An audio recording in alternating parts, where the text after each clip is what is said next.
Julio Salinas, ets un autèntic showman. Aquí la veritat és que és el comentari.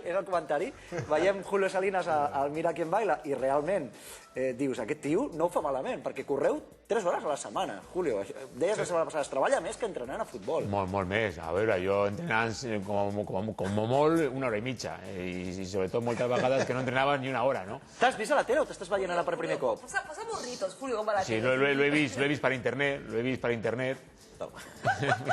És que és un autèntic Fred Astaire, eh? Mira. La cara roza, hay algún momento que roza el pánico, ¿eh? Sí. A veure, et poses molt nervioso, no? Sobretot el primer dia vas estar molt nerviós.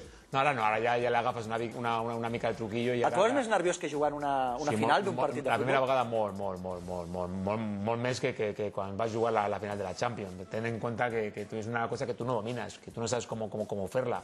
I estàs allí, són moltes hores, perquè estàs des del dilluns, estàs des de les 11 del matí, que has d'escalfar i que has de practicar davant del jurat, fins a les 10 de la nit, que és la gala. Són moltes hores, sents una ansietat que arribi, penses que no la recordaràs del pas, penses que et caurà la noia. Però ho diu un campió d'Europa, de futbol. Vull dir, un home que està acostumat a jugar a finals de Champions. I més a més, ara em fa mal aquí, tinc no l'esquena, és aquí intercostal, i moltes vegades penso que no puc, entens? No sé si aguantaré, i la veritat, a veure, aquesta setmana tinc un vals que ho sé i segur que ens sortirà bé, no? Però el problema és quan has d'agafar la noia cap amunt, no? ¿Qué vote la gente? ¿Qué vote la gente? No, yo al que voy yo es gaudir, ¿no? Gaudir de un poco de passar-t'ho bé. De què fas, no? I són 3 hores que me ho passo molt bé. Jo no he pensat mai que m'ho podia passar tan bé ballant.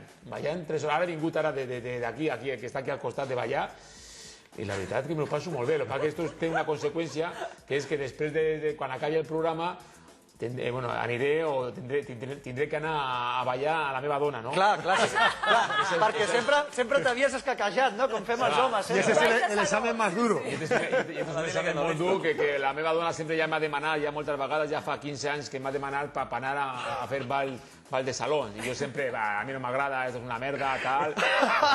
Ara, a partir d'ara, tindré que anar, no? En fi, nosaltres seguim a Julio Salinas, que a més s'arranca cantant, és un autèntic showman. Jo crec que has descobert tard aquesta faceta, Julio, però Déu-n'hi-do el recorregut que tens, eh? Jo sempre he sigut així, ja des del Fantàstic, no te'n recordes del Fantàstic? Sí, amb el Quique Guas i companyia. Un gran actor. Yo em sento cómodo, ¿Cómo le gustaba a Cruyff aquel programa, te acuerdas? Ja, va ser un programa molt maco, no? Era un programa molt maco. Jo m'ho passo molt bé davant de les càmeres i em diverteixo. I al final jo crec que la gent el que vol és això. Al final, veure ballant a gent que balla molt bé, que són professionals o quasi professionals, jo crec que ahí no està. El gust està en gent que no sap ballar, que veus que s'equivoca, que veus que és gent com tu del carrer, i que veus que li fica cara. I aquí està l'audiència, Cristina, per damunt d'un 20%, cada setmana. A part el Julito no només que balli bé, sinó que és actor. Fa aquestes cares, els burritos, i és que, bueno, tenim a casa per a tota la casa per veure el Julio. Home, els que ens estimem a Julio estem allà pendents, no? I el mirem.